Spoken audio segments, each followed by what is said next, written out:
Hello and welcome to the Rundown.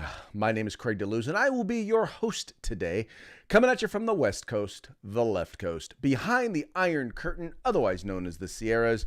But as we all know, I do not do this program by myself. No, my name is Mike Piwowarski. I will be your co-host today. I come to you live from the East Coast. That's the East Coast is the coast with the most, from the co-host with the most, here on the Rundown, where we promise to bring you a news and conservative views. Craig, welcome to Thirsty Thursday. It is Thirsty Thursday, and we are excited. Folks, we're working on a theme song for Thirsty Thursday. Hopefully, we will come up with one soon.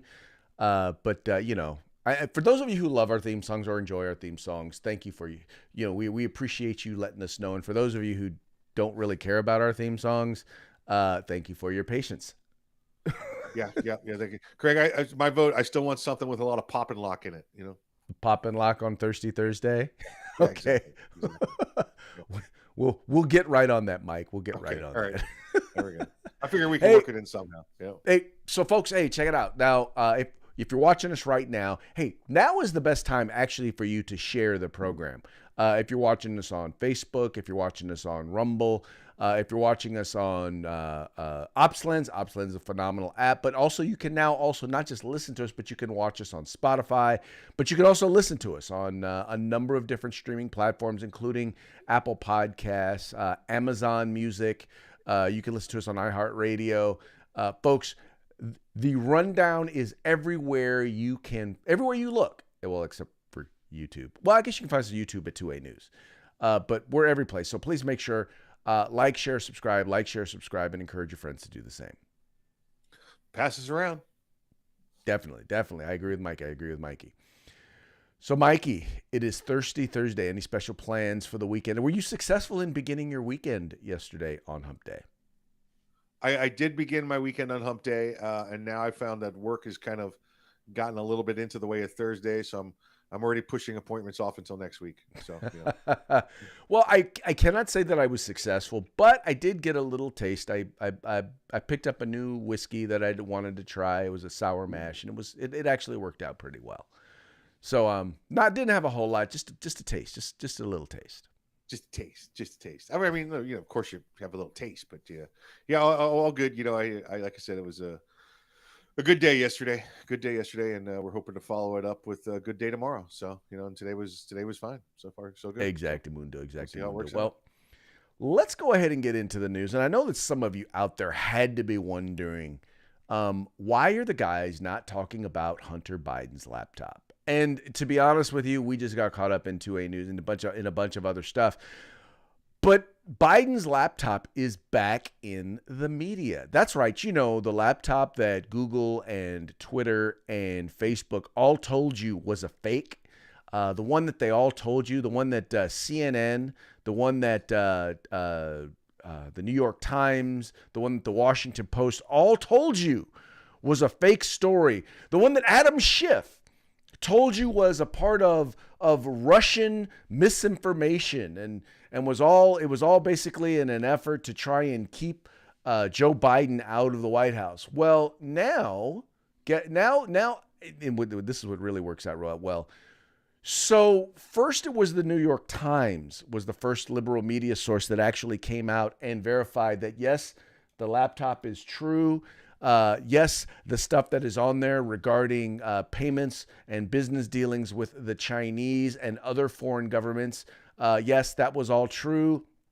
And yes, Hunter Biden is under investigation, and there may be some stuff on there about his father, who was the Democratic candidate nominee for president, now is the president. All of that was in fact true. And now the Washington Post has added on their confirmation. And even CNN has come on board to note that, yeah, it's all true. But I don't see any apologies from any of them. They all act as if, yeah, no, we didn't say anything. None of that was, yeah, we didn't say any of this. We never said that it was fake and that it was fake news. Liars, right? Liars. Lies. I think it was it yesterday, day before yesterday, that on the Hill, and I'm not even sure what the meetings were that got started up there in the House. It was, um, I do know that the person they were interviewing was the deputy director for cyber crimes or computer crimes for the FBI. And Nadler was the chairman, but it was Matt Gates' turn to do questioning, and he spent his entire period asking him, do you know the whereabouts of the Hunter Biden laptop?" "No." "Well, here's a receipt from 2019 that the FBI accepted the laptop. So where is the laptop?" "That's not my job." You're in charge of computer crimes. How do you not have the computer?" "I don't know. It's somebody else's job." "Well, isn't this, couldn't this be a national security issue? What's on this laptop?" Because I don't have any idea what's going on with the laptop. And so Gates just kept hammering him, Craig, and then finally goes, "Well, Mr. Chairman, I have the original receipt. Oh, and by the way, I have a copy of the contents of the laptop. I would like to enter all this into the record right now." And they were like, "Oh," and they finally took it all on the record. So right now, Craig, as of this week, also, the FBI's receipt of that laptop and the contents of that laptop are now on record at the U.S. House of Representatives. All I know is if after this, once Republicans take control of the House and the Yes. Senate next year, because this year this is going to happen, and they're just going to start next year. If Right. there is not an investigation into the media and tech's collusion to steal this election, because that's exactly, yes, YouTube, you heard me. Yes, Facebook, you heard me. I'm not talking Russian collusion. I'm not talking about Dominion voting machines. I'm talking about potential collusion between the media, the mainstream media, tech companies. Yes, I'm talking about you people who are running our program right now, except for of course Rumble. I'm talking about you. Collusion between you and the Democratic Party to steal the 2020 election. I am so looking forward to those investigations. Craig, you mentioned Russian collusion, and since I think we spoke about it 2 days ago. Yeah. This story popped, and it kind of carries on to this one. Where you go? Here's the headlines, by the way, from the Washington Post. FEC finds the DNC Clinton for violating rules in funding Steele dossier. FEC from CNN. FEC finds Hillary Clinton campaign and DNC over Trump Russia dossier research. FEC finds Clinton and DNC for misreporting Steele dossier. Okay. You know what that means? Russian collusion. There's Russian collusion. We have found Russian collusion. So in other words, the federal government is admitting that they have found Russian collusion. Yeah, there's no Russian collusion, according to the FEC. And they fined the DNC and Hillary Clinton for it. Well, but no, we do know there was Russian collusion, and it was with the Hillary Clinton campaign. Oh, yeah, exactly right. It was the other direction. Yeah, there was no Trump Russian collusion. There you go. There you go. Yeah. What now? Wait, who's reporting that? CNN and the Washington Post. It's made it into mainstream media. Wow. Okay, and yet, well, at least they're admitting it now. It's nowhere. Yeah. It's nowhere out there, at least on the front page. But dang. No, and everybody's got it. Listen, ABC, Business Insider, Politico, Washington Times, Washington Post, everybody's individual stations. It's out there, but nobody's playing it. Nobody's playing it. Russian collusion has been proven with the Hillary Clinton campaign. Yep. And the DNC. Now, but there's one group though, once again, that they left out, and that was them. Yeah. And they act as if, the statute of limitations is now in place. The fact is the mainstream media also bought in hook, line, and sinker to the lies. And they ought to be held accountable as well. Absolutely. 100%. Wow. Okay. Well, dude, this is a better news day than even I thought. Thank you so much for sharing that. That is wow. That is beyond crazy. Let's also talk about another instance of crazy. And if you're wondering what I'm talking about, I'm referring to our president in chief, the incompetent, incontinent Joe Biden. And I do not offer that as a, well, I do kind of mean to disrespect him, not necessarily the president. But the fact is, he is not aging well as president of the United States. In fact, we talked yesterday about how how his White House has had to come out repeatedly and walk back statements that he's made.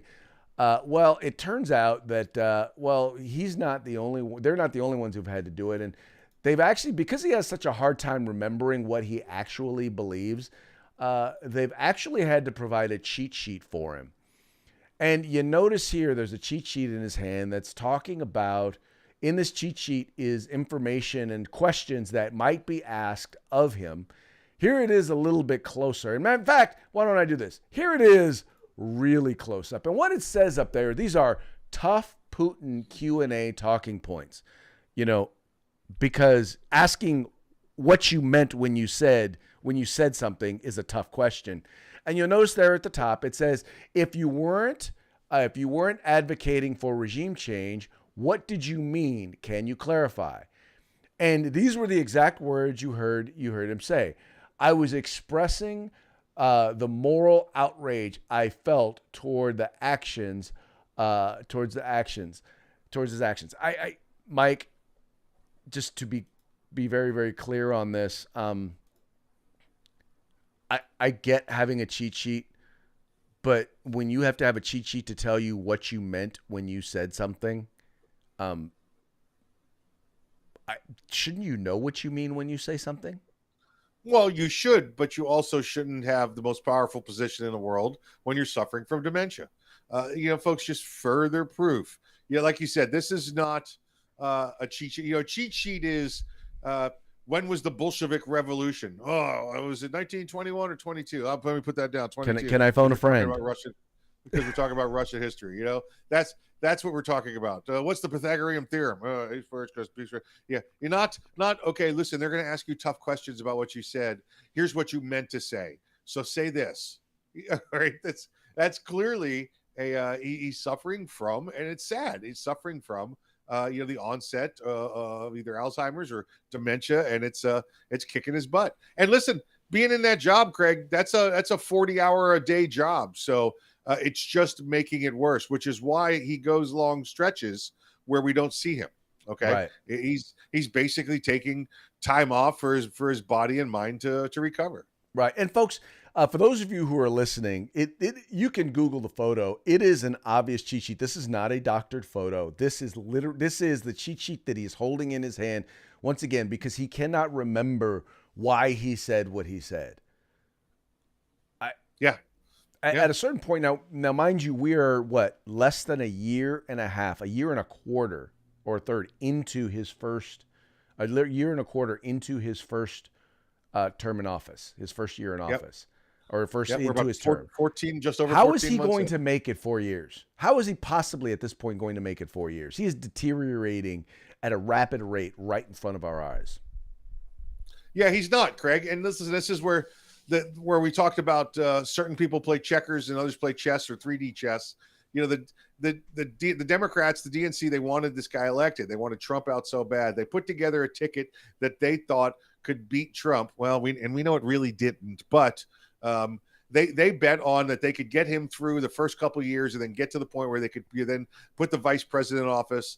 And because once you have an incumbent in office, it's harder to beat an incumbent in office. Except the vice president they picked may have gotten them a couple of votes, Craig, but I mean, I didn't think it was possible, and I kind of like the guy to have lower ratings than Dan Quayle as a vice president, and she's got him.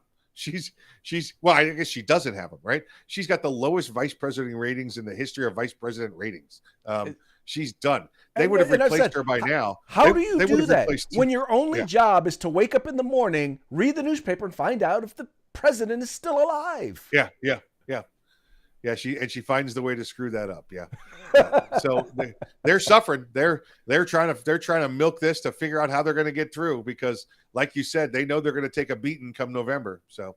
Yes, a beating is on its way, and y'all are gonna have to deal with it. So there you Yep. go. All right, let's get on to some firearms news. And in the state of Utah, they've decided that they got to make a point, right? And so in Utah, what they have done, this is information once again coming from the NRA ILA, which is kind of the lobbying arm of the NRA. Utah Governor Cox has actually signed a bill protecting Second Amendment rights. Now, what he's done is he has further enhanced their preemption laws. Now, for those of you who do not know what preemption means, it means that only the state can pass laws relating to firearms because it's very difficult in some if you're driving from one city to another and you don't know what the firearms laws are, right? So if you have different laws in different cities, how do you ever get in compliance when the laws change, just literally from driving through? Mike, you want to share with us what some of the details in terms of their changes or their additional protections to the preemption laws were? Yeah, what they've added, and Craig, and this story is related to the next story as well. Utah has just gone through the final stages of this. Utah has declared themselves. This is basically a Second Amendment sanctuary state now. And they've strengthened preemption and become a Second Amendment sanctuary state. New Hampshire has it's passed through their House, so it's on the way in New Hampshire. So both these stories are related, and it's the continuation of the constitutional carry that's sweeping the nation. The Second Amendment sanctuary has been going on at the same time, and that's what we see now in Utah. Utah has become a state that has said we will not enact any new unconstitutional federal gun laws. All right, it didn't say any federal gun laws. All right, now Craig, you and I both know that the majority of gun laws are unconstitutional, and we're not talking about any new ones. Or excuse me, we're not talking about any. I'm trying to think of a regular gun law. Like if a felon is in possession of a firearm, that's a crime. Okay. But what they're saying is, magazine bans, bump stocks, or triggers, or binary triggers, or whatever it happens to be. Resetting triggers, all that. If that comes down from the feds, the state of Utah has said not enforcing it. Not enforcing them. They're illegal gun laws. They're unconstitutional. We will not enforce them. And you are not welcome here, feds, to come in and enforce unlawful gun laws. It didn't say they're kicking the feds out of the state. It said we will not participate in the federal officers enforcing unconstitutional gun laws in our state. Well, and I think it's largely aimed at the regulatory changes because they realize they can't get anything through Congress for the president to sign. Yep. Yep. So what they're doing now is as we're seeing with the increased funding to the ATF, is they're getting the ATF to basically redefine certain firearms accessories, and then determining them to then be illegal. Which, by the way, they don't get to do. That's not their job. They don't get to redefine something in particular that is defined in statute. Yes. So what they're saying is no, we're not. That's not constitutional for you to do that. Not only because it violates the Second Amendment, but it also violates the separation of powers. Meaning, yeah, you don't get to just change the law just because you feel like it. Correct. You're correct. So again, we've seen sanctuary states. We've seen it at city level. We see the county level. We see it now coming across at state level. And again, now here's one state that just made it law with their governor signing it in, and we have another state that's that's ready to roll it through with their sanctuary states. I know we're up to 24 on the constitutional carry states. As far as sanctuary governments, whether it be state government or local government, it's more than half the country. Yeah. I know that, and it's been a little while since I looked, so I'm gonna take a look at it, Craig, while we're sitting here together, see if I can't find it. Well, while you start on that, let's just because you already kind of primed it. Into our next story, you have the House GOP over there in New Hampshire has basically told the federal government to go take a flying leap. And when I say they flipped them the bird, shall we say. And I wanted to read this quote, and this is a quote from Representative Bob Lynn. And this is what he had to say about the Biden administration, I think is so true. Now, by the way, He's the former Chief Justice of New Hampshire's Supreme Court, right? But he's also an avid marksman. So here's what he said. He said, the present administration in Washington regards the Second Amendment as a pesky nuisance that it would repeal in a heartbeat if it had the power to do so. But since it doesn't have that power, he has set about a course of legislative and regulatory proposals, the aim of which is to effectively emasculate the Second Amendment. And Mike, that's exactly what we see happening in state after state after state, where they're doing the exact same thing. And the Supreme Court before this one seemed like they didn't want to take on any decisions, anything relating to the Second Amendment, and they were allowing state government, not just state governments and cities, and they were allowing lower courts to basically emasculate both McDonald as well as Heller, and basically, what they were saying was, okay, well, you may have the right to own a gun, but you don't have a right to ammunition. You don't have a right to sell a firearm. You don't have a right to the firearm that you wish.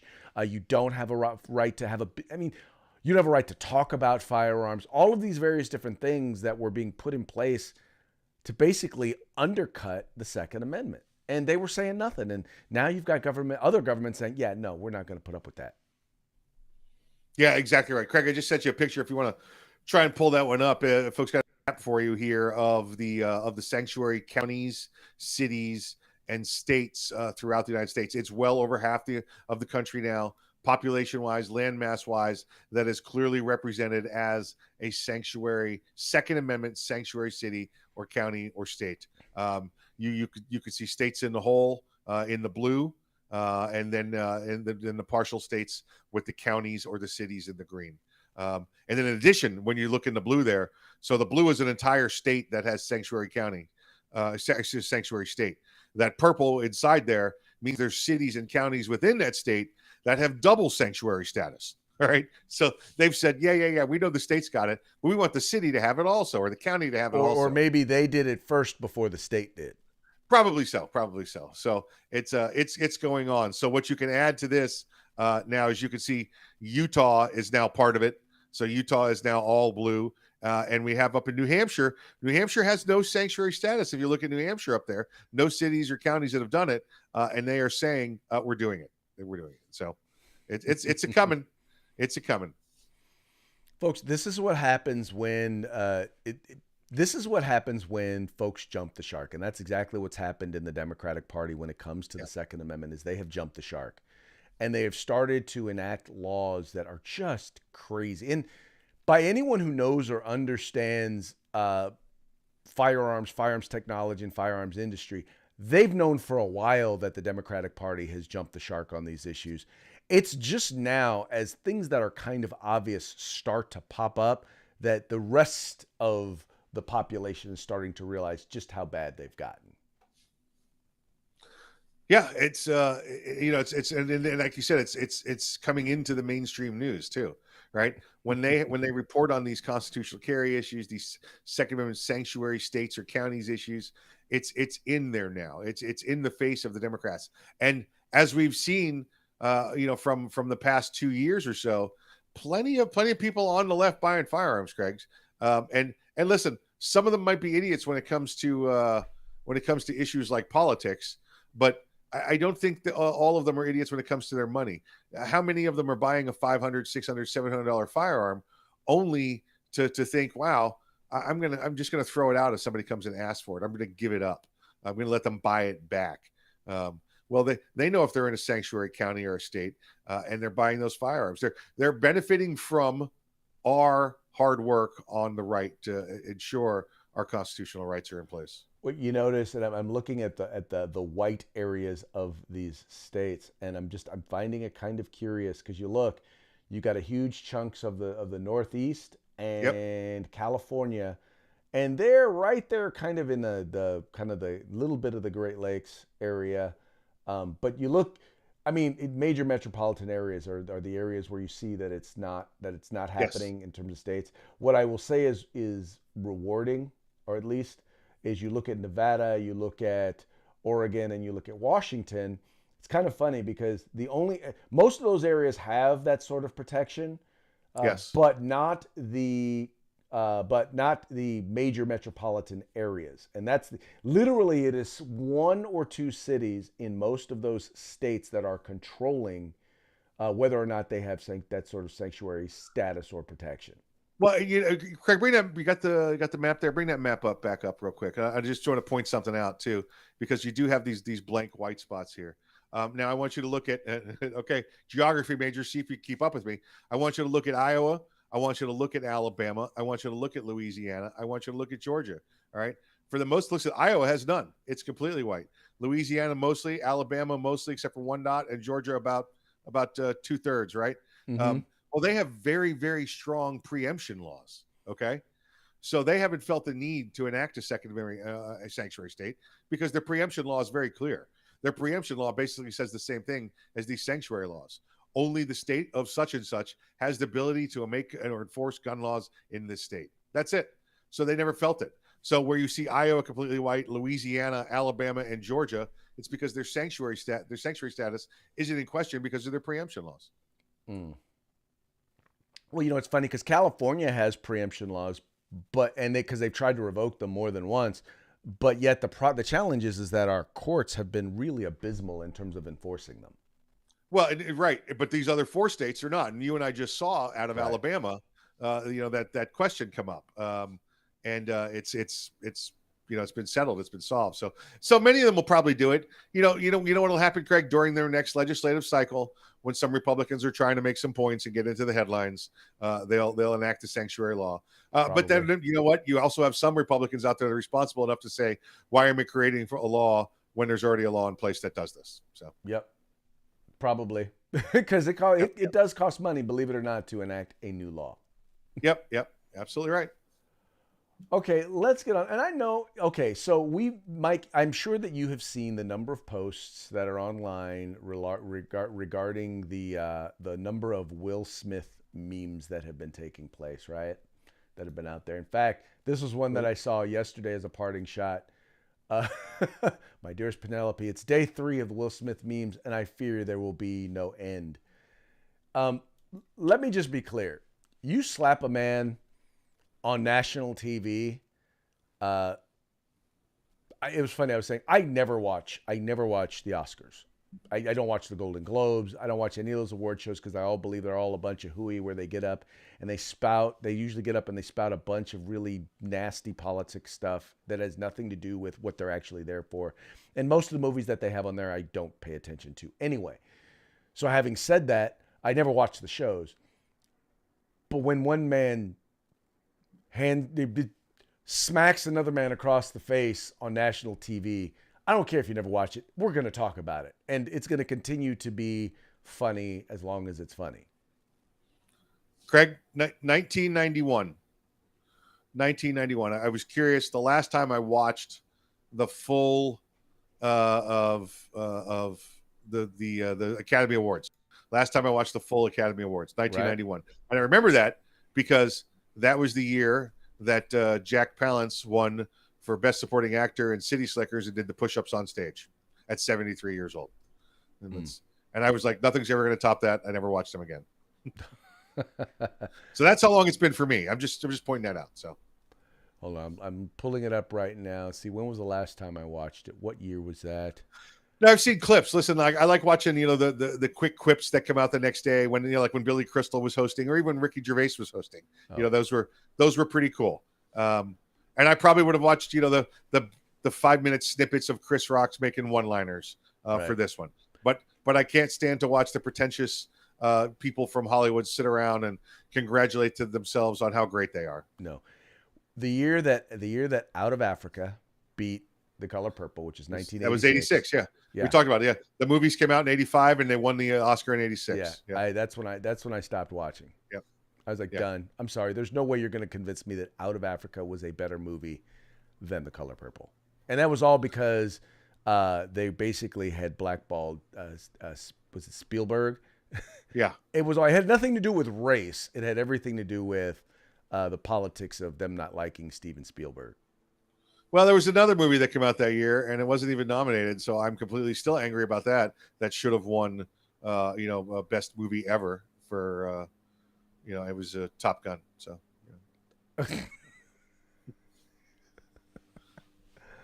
I'll tell you, there have been more than a few like Oscars. Like I still believe, and people can disagree with me all they want. Jim Carrey should have won Best Actor for his role in The Grinch. He was It was a hilarious. I'm sorry. He captured the Grinch like nobody has before or since. but the problem was that it wasn't Jim Carrey acting most of the time. It was the props and the costume that was relaying the emotion. It was Jim Carrey's voice. It was almost as if he did a voiceover movie. I don't know. I just once again, I thought it was phenomenal. I just that was one that always got me. That one and the fact that Cinderella Man never got nominated. That was another film That was really good. But yeah, but you remember the studio was down on Russell Crowe at the time yeah. for his alleged comments about Jews in Hollywood. Yeah. Yeah, well, there you go. So there's always been politics in the Oscars. They've just as of late they've decided that they're going to be very, very obvious about those politics. Anyway, but back to the whole meme thing, and I wasn't necessarily, and I'm never over the whole slap meme, but this is one of the most impressive, and it's, by the way, one of the most timely memes that we have seen out there relating to the slap. This is what we call the slap heard around the world. First of all, I will say that somebody's Photoshop skills are actually very good, with the exception of giving Zelensky black hands. Yeah. Yeah, I think I might have switched that, but because that's, if you could put Zelensky's head on at that angle, and Putin's head on at that angle with the clear mouth, pucker there, you're telling me you couldn't change the hand of the color of Zelensky's hand there? Nice.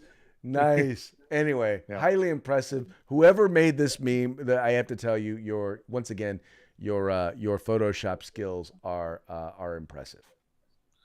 Impressive yet incomplete. Impressive yet, yes, exactly. You get an incomplete. You get points off for incomplete work. Yes. Yeah. Exactly right. Yep. All righty, Mikey. How about a quick shout out to our sponsors before we go? Let's say hey to our good friends over there at Gorilla Machining, Grid Defense, and of course our good friends at California Republican Assembly. Make sure you support them because they support us, supporting you, supporting them. Exactly, folks. It's that simple. Now, please remember, like, share, subscribe. However you are watching or listening to the show, like, share, and subscribe, and encourage your friends to do the same. That will be it for today's program. Tomorrow, we will be back on Feedback Friday, so we're looking forward to hanging out with y'all. So please make sure to have your comments ready to go. Woo, woo.